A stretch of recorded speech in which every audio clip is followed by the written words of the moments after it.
Chaque réalisateur fait face à la même question fondamentale. Où la caméra doit-elle être placée? Les possibilités semblent infinies. On peut cadrer large ou faire un plan ferré, tenter un plan moyen, un plan américain ou une perspective en amorce.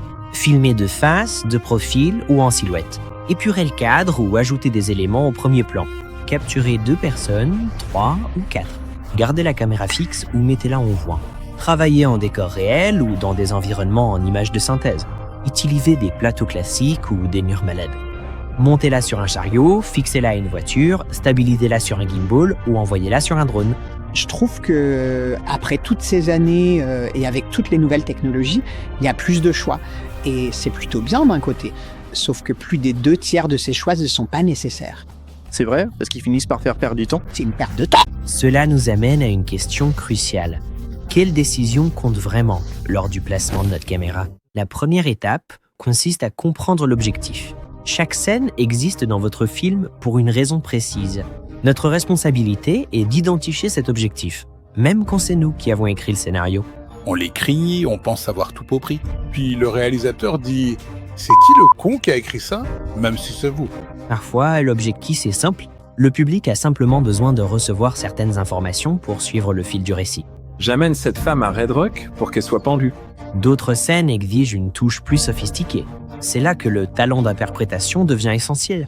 Voici l'exemple d'une scène parfaitement simple qu'il m'a fallu une bonne heure et 15 minutes pour savoir comment filmer. La scène n'était pas importante. Ce qui se disait n'était pas important, alors je me suis assis à un moment donné et j'ai pensé « Bon, de quoi parle la scène? De quoi parle cette scène ?» La scène parle d'un gars dans le chariot. C'est de ça que parle la scène. Et dès que j'ai compris ça, concevoir ce plan a été facile. Remarquez comment Soderbergh place sa caméra pour guider l'attention du spectateur vers cet élément unique. Mais c'est vraiment aussi fin que ça parfois. Genre, de quelle information avons-nous vraiment besoin dans cette scène? La deuxième considération concerne la mise en scène. Que vous planifiez avec des storyboards, utilisiez des figurines ou le découvriez lors des répétitions, les mouvements des acteurs dictent généralement le placement optimal de la caméra. Mais comment construisez-vous une plan? Quel est le processus pour élaborer, chorégraphier la caméra? C'est ça, par rapport aux acteurs. Considérez comment différents choix de mise en scène créent des dynamiques totalement différentes. Dans le True Grit de 1969, Brewster Cockburn se tient seul dans l'escalier quand Matty Ross s'approche de lui. Leur positionnement les place au même niveau de regard. La version de 2010 change cela complètement. Matty attend au pied de l'escalier, le forçant à littéralement baisser les yeux vers elle. Dans l'original, il est constamment en mouvement pendant qu'elle le poursuit. Dans le remake, elle l'intercepte. Peu importe où il va, elle est déjà positionnée là-bas. Ce point d'observation, c'est votre position de caméra. La troisième décision opère à un niveau plus conceptuel. Les plans ont été conçus, ou du moins, j'aime appeler ça une philosophie de plan. Chaque projet, parfois à chaque scène individuelle, exige de choisir une approche de caméra globale qui guide nos décisions de placement. Mais si vous ne savez pas quelle approche utiliser ou même où placer votre caméra, le Cinematic Depth System vous explique exactement où positionner votre caméra pour n'importe quelle scène, comment cadrer des plans qui captivent des spectateurs et comment raconter des histoires qui restent gravées dans leur esprit longtemps après que l'écran s'est éteint. Cliquez sur le lien dans la description de cette vidéo pour le découvrir. Maintenant, passons à la suite. Eh bien, c'est une histoire en temps réel et vous suivez essentiellement 2 personnages. Et bougent tout le temps, presque tout le temps. C'est conçu comme un plan unique en temps réel. Sam et moi y réfléchissions vraiment. Genre, où voudrions-nous idéalement placer la caméra? Comme on le ferait normalement sur n'importe quel film, en se disant, bon, à ce moment-là, je dois voir leur visage. À ce moment-là, je dois voir ce qu'ils voient. Je veux zoomer, je veux être large et voir les petites silhouettes. Voici ce qui est fascinant. Qu'est-ce que c'est?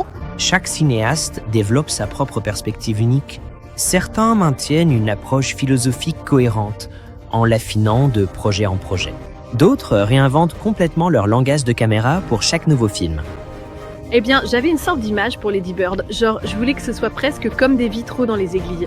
Parce que c'est une école catholique et tout ça, je pensais un peu à tout comme à une présentation à l'intérieur d'un cadre. Mais quand je suis passée aux 4 filles du Docteur March, j'ai eu le sentiment inverse. J'avais l'impression de vouloir que la caméra soit vivante et curieuse et une danseuse. Genre, je voulais presque que la caméra commence jeune et vieillisse ensuite, comme les filles l'ont fait. La clé est d'établir quelque chose de concret sur lequel votre équipe peut s'appuyer. Les réalités de la production modifieront inévitablement certains de vos plans. Sam a répété toutes les scènes avec les acteurs. Ensuite, nous discutions. D'accord, voici leur mise en place. Comment voulons-nous filmer ça? Une fois qu'on avait compris et posé ça, avec beaucoup de détails d'ailleurs, James a dit « Voyons comment on peut bouger la caméra. Quelle technique voulons-nous explorer ?» Vous savez, on a donc passé quelques mois, n'est-ce pas, vraiment? Oui, à tester. Mais le placement de la caméra n'est pas seulement une question de structure narrative, de mise en place des acteurs, de cadre conceptuel ou de contraintes pratiques. Il y a quelque chose de plus profond à l'œuvre. Ça revient toujours à l'essentiel. En tant qu'acteur et réalisateur, qu'est-ce que vous voulez dire? C'est ça. C'est le choix essentiel. Quel message essayons-nous de communiquer? Cette question façonne tout. L'intention de la scène, la façon dont les acteurs jouent et le comportement de la caméra. C'est la question la plus difficile parce qu'elle est intensément personnelle. Personne ne peut y répondre à votre test. Pendant la production, avec d'innombrables demandes qui se disputent votre attention, cette question fondamentale peut facilement s'échapper. Et qu'est-ce qui gêne? Quelque chose fait obstacle. C'est quoi, bordel? C'est la technologie ou quelqu'un, vous savez, vous distrait? C'est aussi simple que ça. Parfois, l'équipement crée des obstacles. Parfois, c'est la météo. Parfois, les ressources sont limitées. Et parfois, l'obstacle est interne. On m'a demandé à quoi ressemble la réalisation. C'est quoi cette expérience? Je dois avouer que c'est toujours un peu angoissant, surtout la première fois, quand on est entouré de gens qui ont plus d'expérience dans leur métier que vous n'en avez dans le vôtre. La vérité, c'est qu'au bout du compte, on ne peut compter que sur rien d'autre que son propre instinct. Pour moi, le processus créatif consiste à apprendre à faire confiance à son instinct pour s'en sortir. Il n'y a pas de bon ou de mauvais choix en soi. Il y a les choix qui ont du sens pour vous, et ce sont ceux-là que vous devez faire. Alors, où cela nous mène-t-il? Avec toutes ces possibilités, ces angles, ces mouvements et ces technologies, comment décide-t-on vraiment? Tout se résume à 3 questions essentielles. Premièrement, de quoi parle vraiment cette scène? Pas les 5 actions en cours, ni les 10 lignes de dialogue, mais l'élément central. Deuxièmement, où circule l'énergie? Regardez vos acteurs, observez la mise en face, laissez le mouvement révéler la place de la caméra. Et troisièmement, que voulez-vous dire? C'est votre voix, votre perspective, la raison même pour laquelle vous racontez cette histoire. Mais voici la vérité libératrice. Vous n'avez pas besoin d'envisager toutes les options. Rappelez-vous ce que dit Scorsese. Les 2/3 de vos choix sont inutiles. La question n'a jamais été « Où puis-je placer la caméra ?» La vraie question est plus simple, plus ciblée. Où la caméra doit-elle être? Éliminez le superflu, faites confiance à votre instinct. Faites le choix qui sert votre histoire.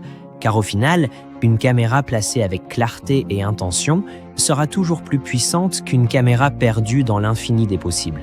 Mais si choisir l'emplacement de la caméra vous semble encore incertain, le système de profondeur cinématographique dont nous avons parlé est en lien dans la description. La caméra vous attend, il ne vous reste plus qu'à décider. À bientôt pour le prochain équivalent.